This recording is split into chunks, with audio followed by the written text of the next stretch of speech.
Welcome back to the infamous project, guys. I got Chuck's 1991 GT sitting here behind me, looking all nice and pretty and everything else since it's come back from the paint shop. Now, I've already gone ahead and cut the roll cage out of the car, so that is pretty much taken care of. With that said, still need to do a couple little last cleanup items down just to clean up some of where the Sawzall was, and I still need to get out just the last little remains on both sides of these crossers here. The through floor subframes are staying in the car. Just want to kind of clean up these areas here that got chopped. And once that's done and cleaned and everything up, we'll be kill matting and focusing on trying to get some of the interior back together, because this car had nothing. No heater box, no sound deadener, nothing in here. Actually, the only thing that was pretty much loaded and still on the car were the door panels, which they need to come off as well, so we can upgrade the speakers and probably get some sound deadener behind these guys. And there's something that scraped the tint on that window over there, so we want to make sure that we get that fixed. But other than that, this car is truly a beautiful car, and I'm really excited to see what the outcome is going to be when everything is said and done here. Somebody in one of the pictures mentioned like, oh, are those Ranger wheels in the back? I'm like, dude, I don't even know. They're rollers. So I believe they are. I actually had one of them off the other day because I wanted to look at the rear brake setup, because it's the Ford 9 in there, and it's set up for strange rear race brakes, which I want to say the bracket is the same as a set of SVO rear calipers, because I was doing some comparisons on the Selene race car up there, and it's actually got SVO rears on the back, and they look pretty close. So one main thing that we're focusing on today here is kind of a little bit of mock-up. So I've brought the motor and the transmission and everything else that came out of Justin's Black Notch project, because Chuck is now the proud owner of this Kenny Bell setup. So a lot of this is actually going to be coming apart. It's going to be getting painted up. It's going to get prettied up and going with an overall theme that Chuck wants for the car. So going to be dealing with that. And one of the big challenges, very big challenge. In fact, let me go ahead and throw the intro in here, then we'll come back and we'll talk about the challenges.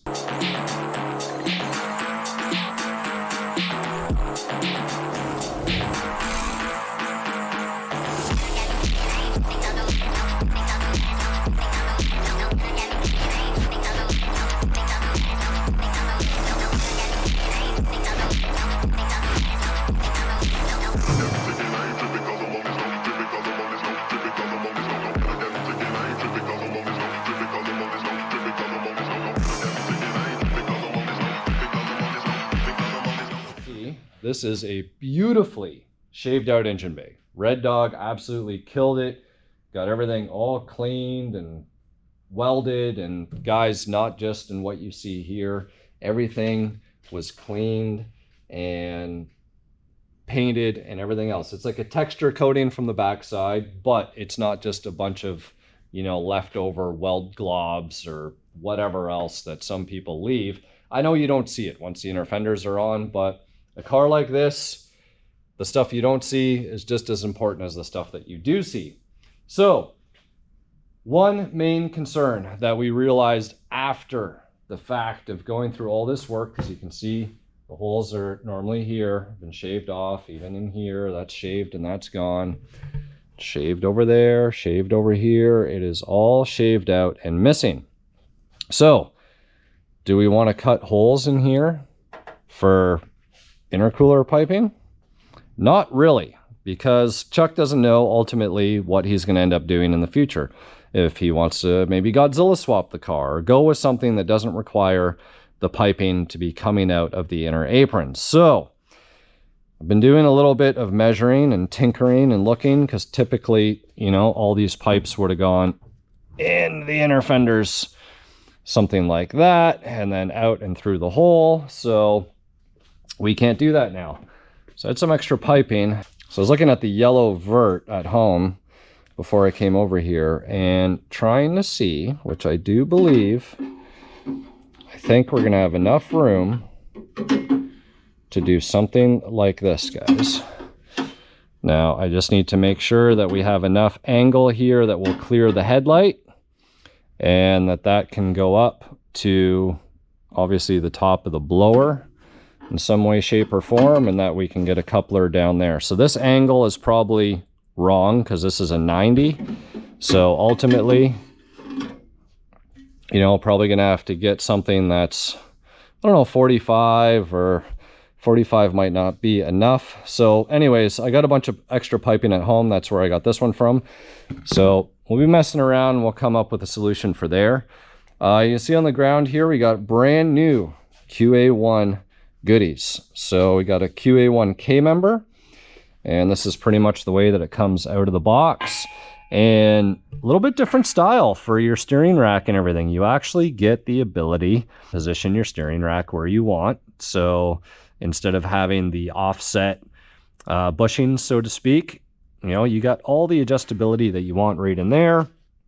Of course, you've got your lower control arm mounting position, and guys, this is not an offset K member like we did in the Shipbox Fox, but that's what happens when you got used stuff, so nothing to worry about there.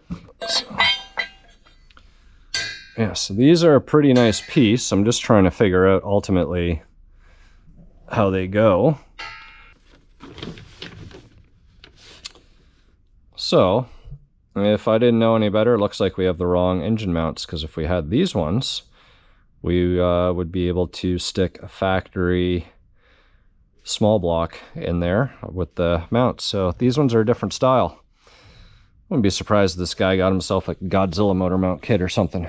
But anyways, we got the K member there, and we got a set of brand new control arms there with the ball joints already in. So what I might do, might actually jack this car up right here. I want to keep the K member fairly close to the ground, to be honest with you guys, or maybe I'll move some stuff around, move the car up here. So I got lots of work still to do to Jerry's car with exhaust. You can see it's all hiding, sitting underneath down there. So that is occupying the lift at this moment. K member work, it's not that big of a deal to do on the ground. So I'm not too scared about that, and the fact that the brakes are all disconnected and everything else, it should be pretty easy to get this out. All right. Now, if you guys are wondering what suspension's going to go on the car, it will be Ride Tech. I'm not going to tell you which kit is going in there, but the car's going to be bagged. It's going to be on air. It's going to be super cool, super fun. And that's pretty much it. Enough rambling, talking about stuff. Start moving some stuff around, get ready. We'll do some time lapse, pull this K member out, and ultimately get this new one bolted in. We're gonna have to see about the motor mounts. Maybe we'll start taking some of the accessory drive off here. Who knows how ambitious I'm gonna get today. It's Monday after all, so we'll see what happens. We'll go from there.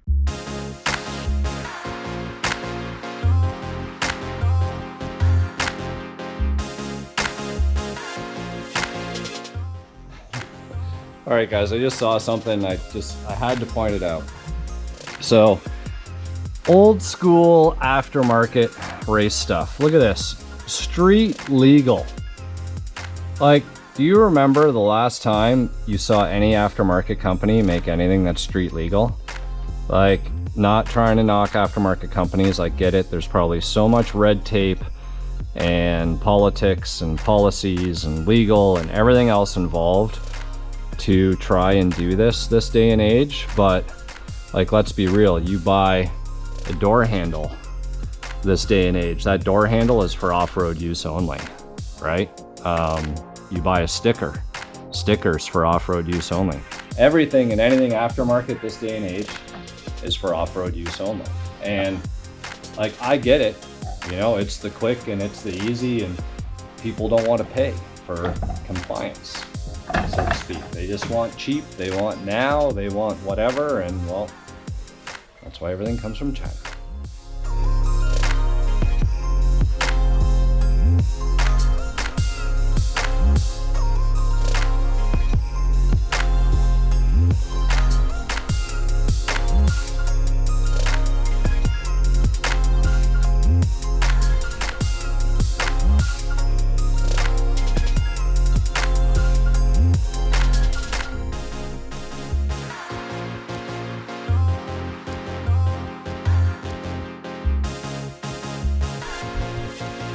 All right, so of course GoPro shut itself off, overheated. What else is new? But K-member's out. You can see here there's a glimpse, like I said, in terms of everything that was finished on the back side of the strut towers, texture coating, and then body color paint, which is a nice little added touch. So now that we've got this guy, let's see here.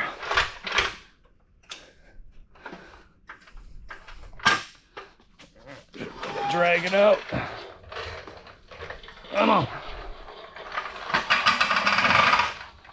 Oh, those rotors. Always give a hard time, those rotors. But here we go.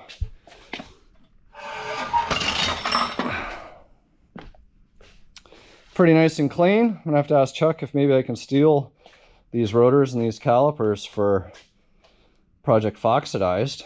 Why not, you know, repurpose some stuff to give shitty stuff a new life. Everything here looks like it's in pretty nice shape. And yeah, that's already loose and ready for the taking. I forget why the tie rods were already loose in this car, but yeah, it wouldn't take too much to knock the spindles off. Control arms are probably, well, bushings and everything else. Remember, this is all factory stuff with 14,000 miles on it. So got decent flex lines. Definitely be able to repurpose some stuff here. So now everything is looking naked up front. Gives us an opportunity to pretty much bolt up our new QA1 K-member. You know, won't get it in 100% tight. Want to make sure that everything is centered and aligned. But that's what mock-up is for. All right, guys, so I just finished some lunch. Came back, was looking at the K-member.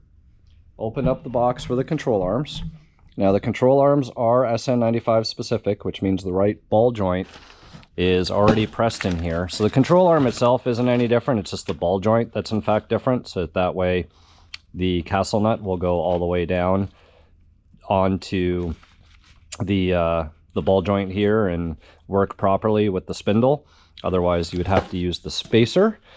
But that's really not what the concern is. I was going through the baggie of hardware and everything else and pulled out the instructions. And, you know, these mounts that came with the K-member, like I said when I opened the box, they're not your traditional small block motor mounts that would take what is on the motor right there.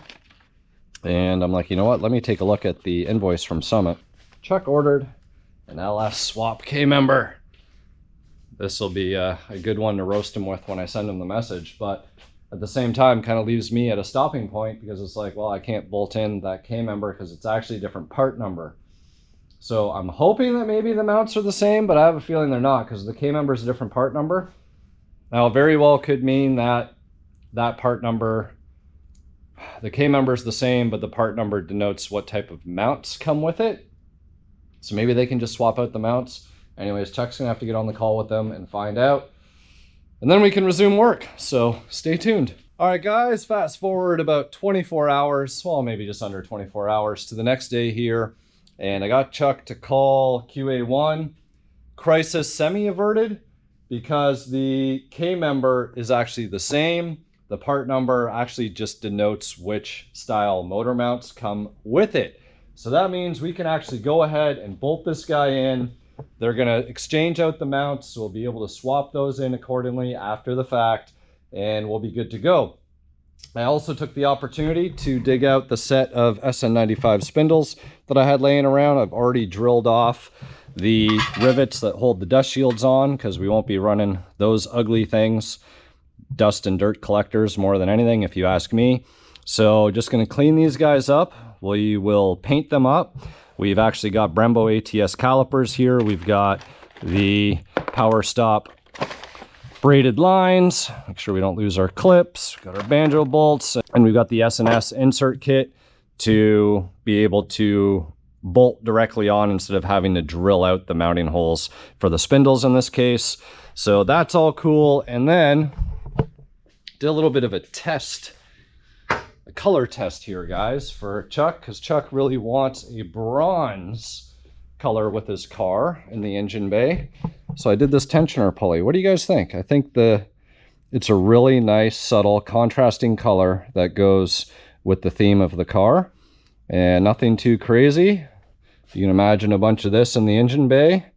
I think it'll look pretty good. So this is a bronze metallic paint, and I've used a satin clear coat on there just so it's not overly shiny. And just waiting for Chuck to give me the go-ahead on that. Hopefully he does. I'm going to clean up and paint up the spindles, and then we'll get into bolting up the K-member in there. So who knows, maybe the car will be back on the ground on 4 wheels and tires. Not that everything will be all tight and snug, but at least we'll be able to move the car around as we need.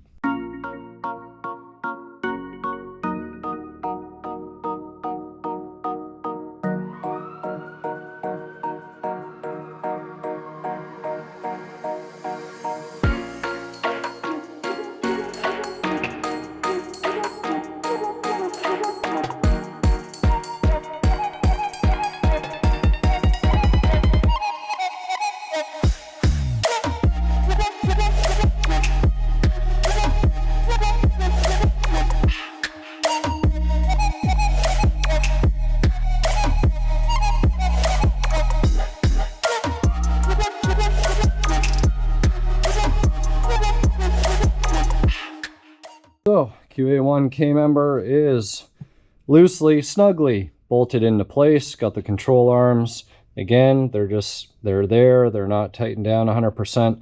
I forgot to bring the new steering rack today. It was a little mishap on my part, but I'll bring that tomorrow, and then we can get that with our tie rod ends and everything else in place. But I really like the design of how this is, because there's no nut on this side. This bolt actually threads right into threads on the K-member, and on this side the nut fits perfectly up in here, so you don't even need a wrench on either side. You can just actually go ahead and tighten these bolts down and you're good to go. So really happy, because this is the first time I've used a newer style QA1 K-member. I'm sure I've come across some in the past, but so far so good. Be able to get our spindles bolted on here. Again, we're not going to be keeping the old Lakewood drag struts in here, but they're just kind of placeholders until all the ride tech stuff shows up. But yes, guys, really happy with the way all the fit and finish of this QA1 stuff is looking in here. And the mounts, the proper mounts should be showing up today. So tomorrow we can get the proper mounts bolted in place. We'll get the rack bolted on there. And this will be a good opportunity to let the spindles cure up and dry out in the sun.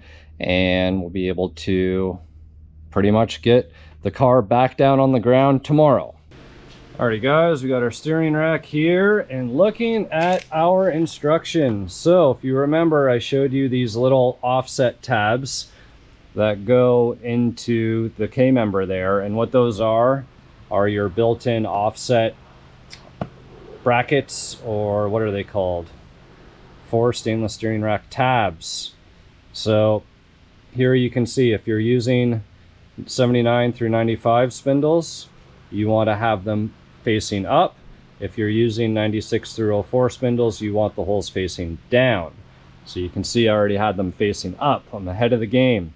So now we can actually go ahead, follow the instructions here between the hardware and your steering rack, and we'll get this mocked into place, which is great because you can see I've already got the spindles sitting loosely in here on the struts. And once that's in, well, in fact, the wheels technically could have been bolted on right now as is, but I wasn't needing to move the car or get it back down on the ground yet. I wanted to get the steering rack in place, so I'll go ahead and jam that in now.